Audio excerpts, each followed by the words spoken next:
already been betrothed to the most eligible and admirable man in England. "Those are your words for him," Madeline said under her breath, tensing as her father and Lord Clifton entered the room. "Not mine." Like any other girl of 18, she had fantasized about marrying a handsome, dashing man who would fall madly in love with her. Lord Clifton was as far from those fantasies as it was possible to get. He was a man of 50, with a stocky build and flapping jowls. With his deeply furrowed face, balding head, and moist, heavy lips, he reminded Madeline of a frog. If only Clifton had a sense of humour, a kind nature, anything that she could find remotely endearing. But he was pompous and unimaginative. Rituals guided his life, the entertainments of the hunt and the racetrack, the concerns of estate management, the occasional speech at the House of Lords. Worse still, he had an unabashed disdain for music, art and literature, all the things that Madeline hungered for. Seeing her from across the room, Clifton approached her with a thick-lipped smile. The corners of his mouth gleamed with moisture.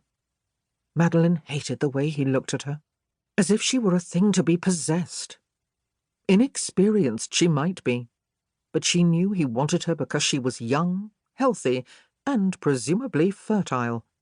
As his wife, she would exist in a more or less constant state of pregnancy until Clifton was satisfied with the number of boys she had produced.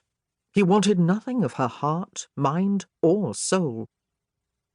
"My dear Miss Matthews," he said in a deep, croaking voice, "you grow lovelier every time I see you." He even sounded like a frog, Madeline thought, struggling to contain a slightly hysterical laugh. His clammy hand enclosed hers, and he raised it to his lips. She closed her eyes and steeled herself against a shiver of disgust as she felt his bloated lips brush the back of her wrist. Mistaking her reaction as one of maidenly modesty, perhaps even excitement, Clifton regarded her with a deepening smile. He asked her to walk outside with him, and her objections were swiftly overcome by her parents' enthusiastic agreement. They were determined to have a man of Clifton's means and influence in the family. Whatever Lord Clifton wanted, he could have. Reluctantly taking her fiancé's arm, Madeline strolled through the garden, a formal, precise arrangement of maythorn hedgerows, tidily sanded paths, and boxed-in flower-beds.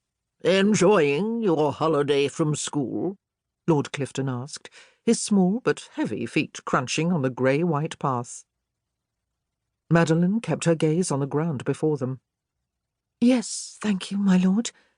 "No doubt you have a desire to leave the academy, as your companions have done," Clifton remarked.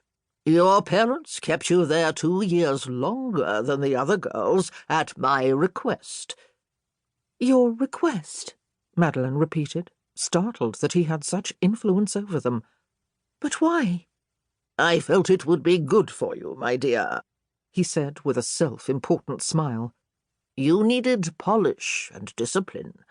A perfect fruit must be allowed to ripen. Now you are not so impetuous as you were then, As I intended, you have learned patience." Hardly. Madeline wanted to snap at him, but somehow she kept her lips clamped shut. 2 extra years of the rigid confinement of Mrs. Albright's Academy for Young Ladies had nearly driven her mad.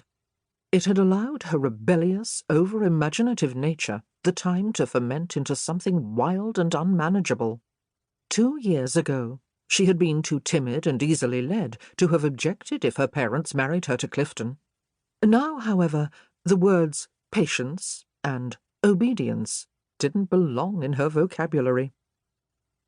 "I have brought something for you," Clifton remarked. "A gift you've been anticipating, I am certain." He drew her to a stone bench and sat with her, his soft body pressing against her side. Madeline waited wordlessly, finally meeting his gaze with her own. Clifton smiled, like some indulgent uncle.